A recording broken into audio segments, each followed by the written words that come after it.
Si yo fuera picador, cantaba un guaje en la mina. Si yo fuera picador, a mi amor le compraría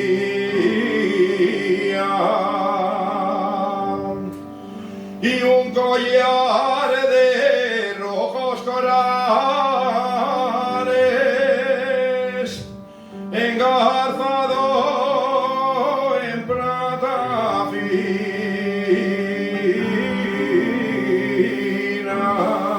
y 15 años como 15 cartuchos de dinamita, con el fuego de Grisú ardiendo la sangre arisca, por el amor de una moza que de su amor no sabía.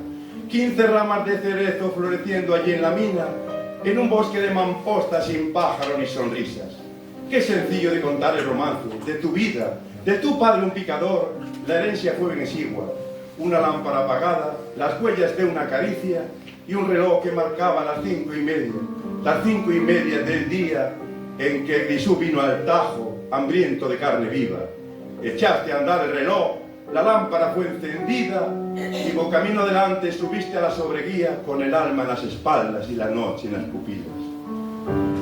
Si yo fuera picador y a mi amor le...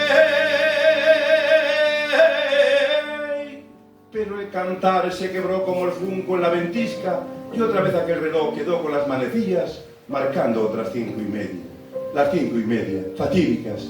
4 mineros le llevan a cuestas por la colina, 400 le dan guardia con lámparas encendidas, y al cruzar por la quintana donde su amor florecía, la moza dice el cantar con voz de lágrima viva. Y no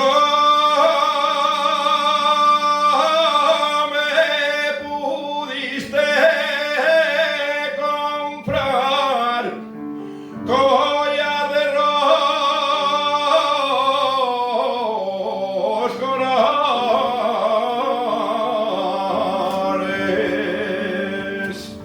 y pelo pondré que me hiciste con las gotas de tu sangre.